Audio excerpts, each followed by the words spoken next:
My name is Nick, Tasteless Plot, and we have some very exciting games coming up for you in just a little bit. Hi, I'm Susie, Lil Susie Kim. Today, actually, if you guys weren't... First off, our broadcast time is completely different. I don't know if you guys have noticed this. We are currently 1 p.m. on a Thursday afternoon. We did this specially because today is something called Ace Day. Now, what could that be, Nick? Well, we have all the Ace players down here battling it out. Is what it means. Basically, Ace was not involved in the season 1, and this time around they decided they're going to be a part of this amazing tournament. And so, however, because they are part of the Air Force and they are part of Korea's National Guard, they could only get this time off. And so we're doing a special presentation here for you guys. We actually have 7 Ace players. Yeah. That's a lot. However, don't worry, we're not actually broadcasting all 7 of them. 3 of them are on the 3rd floor right now, duking it out and doing their own thing, and we're only going to televise for 4 of them. What's the lineups? The lineups is going to be, first game, a Zerg versus Protoss, OversKy versus, and I'm not sure if I'm even going to say this right. How would I pronounce this name? HaedOri. HaedOri, all right. Just had to make sure. And then next we're going to have a Protoss versus Protoss. Daezang versus Snow. Should be pretty cool. And then our third matchup is going to be a Zerg versus Protoss. Mumyoung versus Violet. And then finally, we're going to have a Terran versus Zerg. None other than Slayer's Boxer against a very new player called Baxter. All right, so up to now, today is the last day of the round of 128. So after this, on Sunday, we will be going into the round of 64 and using new maps. We will get rid of Andromeda, we'll get rid of Colosseum, and we'll be using Medusa, Chupungyeong, and actually there is no English map name for that, so we're just going to go with that and Destination. Those are going to be our 3 maps for the round of 64. And these maps look pretty interesting. I did get a chance to take a look at them. I'm going to have to practice on these maps a little bit to make sure I know what I'm talking about because these maps are very new. But yeah, I think they should be pretty interesting. And they're quite different from Andromeda and Colosseum. So I think we're going to see some different games. I don't know if they're going to be longer or shorter. We're probably going to find out along the way. So that should be pretty interesting. And I'm sure there's a lot of you who are at home right now who are watching this live who have never watched GOM TV live before, simply because this time is quite suitable. We hope you enjoy it. We definitely want to say thank you to that. I mean, thank you for your support, and I'm so glad that you can join us live on a Wednesday evening. But yeah, today is going to be pretty fun. It's all these players that we haven't seen in a while, especially Boxer, and today is the same setup. It's a lot of very veteran players. These guys are, I mean, they're in the Air Force, so they're pretty old, versus all new players. And another thing I just want to bring up. Last time I broadcasted one of Slayer's Boxer's games, he got destroyed really badly. So hopefully things will turn out differently, because I think me, like most other people that are into StarCraft, are pretty big fans of Slayer's Boxer. So you know, it's always a big honor for Susie and I to be casting a game involving someone as good as him. Now, I think... All right, here we go. Here. So there's the lineup again. Again, today, last day, hopefully, will be Colosseum, Andromeda, and then the thumbs down method for Game 3, if there is a Game 3. These are in Korean. Soon it'll change over to English so you guys can see. But there you go. OversKy versus HaedOri, Daezang versus Snow, Mumyoung versus Violet, and Boxer versus Baxter. A lot of these gamers are pretty interesting. Mumyoung, generally considered one of these gamers who is he messes up a lot. He's kind of a choke artist. A lot of people criticize his style. So we'll see. Maybe now that he's joined the Air Force team, that'll change. We're going to find out in a little bit here. Do we have the map listing? What do you mean, for today? Yeah. Do we know what? Colosseum and Andromeda. Colosseum and Andromeda in that order? Okay. Probably. Yeah, okay, because they just made the game and it's going to be on Colosseum. Now, our players haven't joined yet, which usually means we're going to be talking for a little bit longer. Also, if you see anything that you might want to recommend we change or that we could improve on. Just any comments that you have, just send us an email over to feedback.gomtv@gmail.com. Yes. Feedback.gomtv@gmail.com. So if you guys have any questions, comments, hate mail, whatever you want to send over, and love mail too, go ahead and email us there. Definitely your emails do get read. Alright, so this first matchup, OversKy. He joined ACE about a year ago. Actually, did you know ACE was created just 2007, April 3rd. Yeah. It's April 3rd, 2007 was actually when the ACE team was created altogether. And OversKy joined. He left last June. So he still has a bit to go, I think. So. Usually a Korean male will spend 22 months in the army. It is absolutely mandatory. It is required by law that any male in Korea goes to the military. So being that they are pro gamers and that all these guys have to go, they created this team. Yeah. Pretty smart, I think. I mean, it's a military team, so I mean, you might as well put a strategy war game in there and exhibit your players. Makes sense.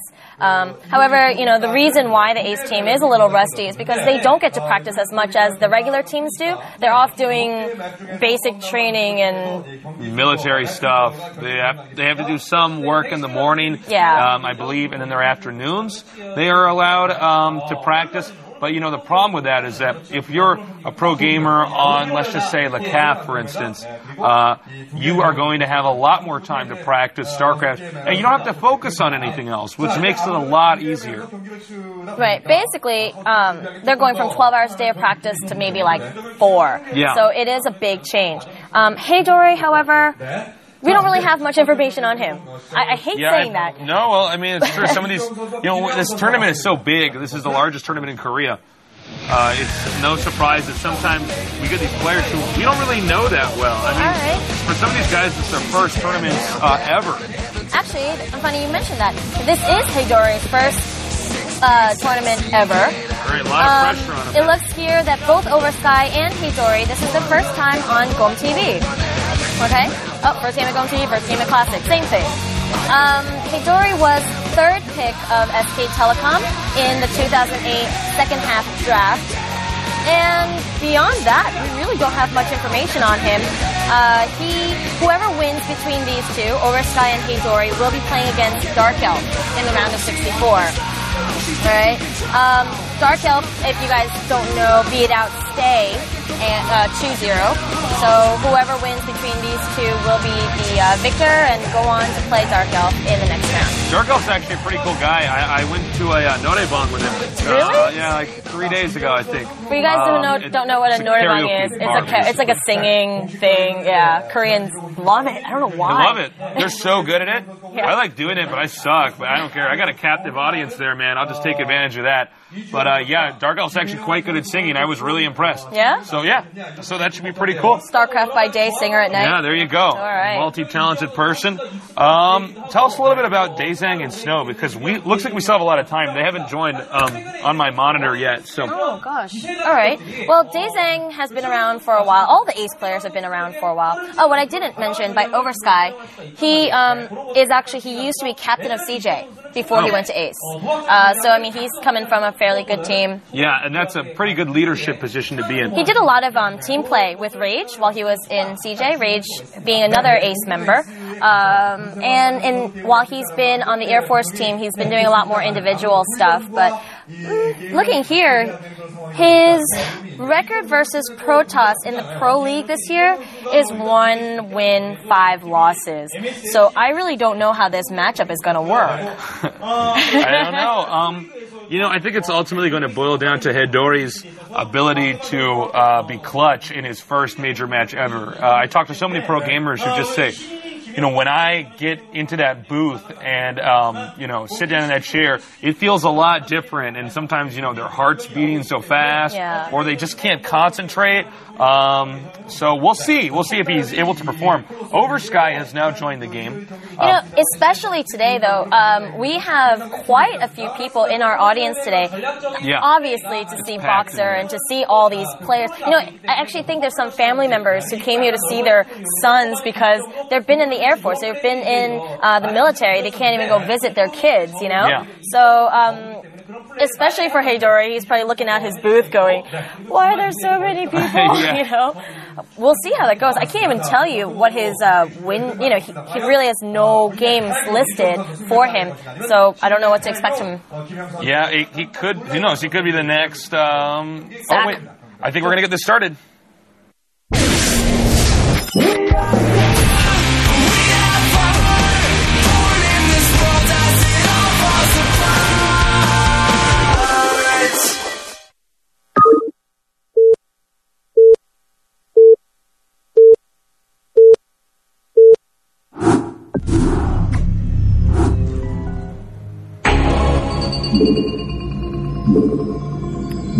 He barely got into that game on time, I gotta say. Our announcer was literally announcing that the game was going to start as he was joining. So, I guess he was trying to make sure, absolutely, that he had his settings, mouse settings, keyboard settings, all that stuff perfectly. All right, here is our Protoss player. Well, that was actually our Zerg player, the shot that you saw. And here's our Protoss player. Now, HaedOri, again, pretty inexperienced. He's over here at the bottom left. OversKy at the bottom right.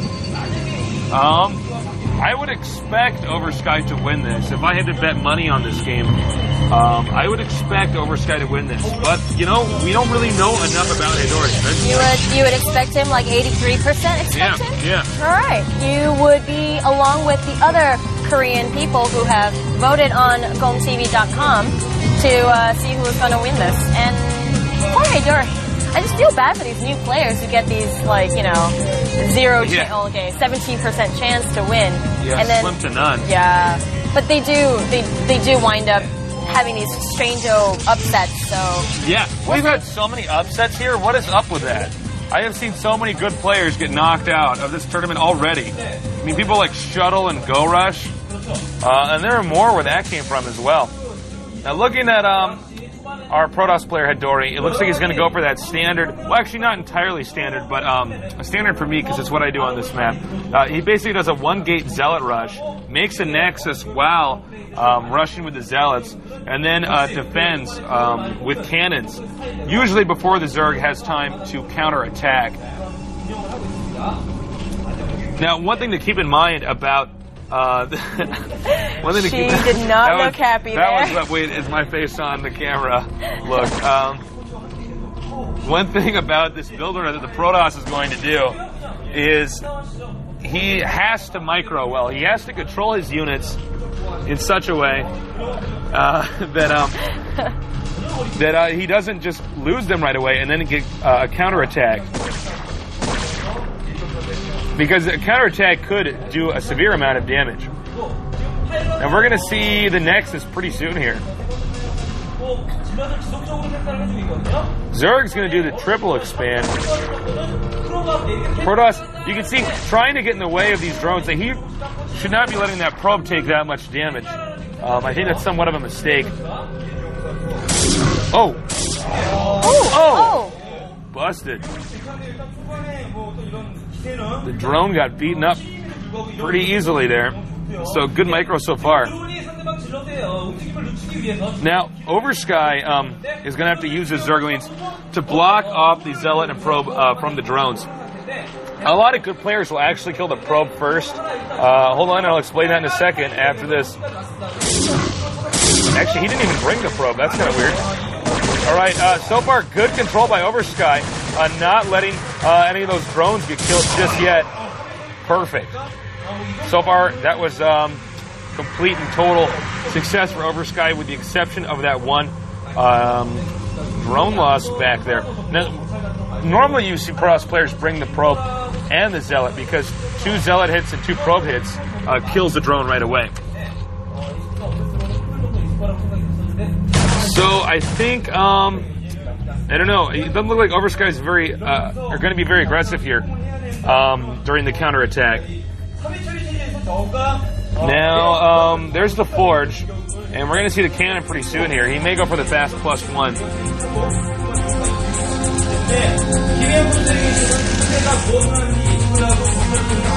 Now, as you can see, he does still have a scouting probe out here. And that probe is going to be keeping an eye out for when the Zerg gets to specific tech buildings. Now, here's the thing, though. I think the Zerg, at least from what I can tell with the angles of the probes, that the probe probably will not be able to get into the main. That is a very small space when you enter the main, that little valley, and it's really easy to block off by Zergmen. So I do believe our Protoss player is going to be in the dark. Now, I'm wondering right now, is he going to go for the starport? Starport is great because you can get that Corsair out, and you can start scouting around with that Corsair, and not only, I mean, kill Overlords as well, but I mean, the fact that you get a glimpse of what Zerg's doing is great. And that looks like Protoss is going to move out. He did at least see his opponent has Zerglings and notice not a lot of Zerglings. There's the Stargate now, so we will see a Corsair. Looks like Zerg's going to try to counterattack, and this cannon is going to finish, I believe, a second too late. Which means that he's probably, he is going to attack it. That's actually going to hurt the Protoss, because this means that this one Zealot is going to have to deal with all of those Zerglings, and he can easily be killed off. Meanwhile, Protoss, though, going for a pretty serious counterattack. I have to say, this could really damage the Zerg's economy, but Protoss has to do it right. He has to play it right. He may want to try to block that ramp. It actually looks like Zerg will barely get enough Zerglings out in time. You can see the Protoss player, HaedOri, is just trying to micro, but not very successfully. That was a pretty big loss there for the Protoss. Overall, he did lose the cannon. He pretty much has no Zealots. And the problem with that is, even though he delayed the Zerg's drone production, I think he's at high risk for a counter here, and I think that's what we're going to see right now. HaedOri's positioning is pretty good, but I don't think that will be enough. Yeah, he's going to go right for the gateway, try to pull those Zealots out. OversKy might be able to take out this gateway just in time. Takes the gateway out, zips in, goes for the cannon again. Now with an opening over here, this means that the Zerglings can now flood in. And you can see the Zerg knows that. He's now pushing more units in here. Gonna go down here and attack these probes.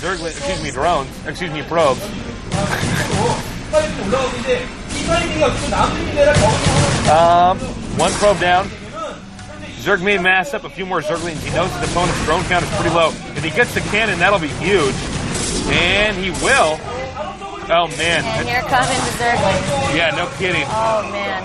HaedOri is losing really badly right now. You can see he's aware of the dilemma that he's in and how few options he really has to recover.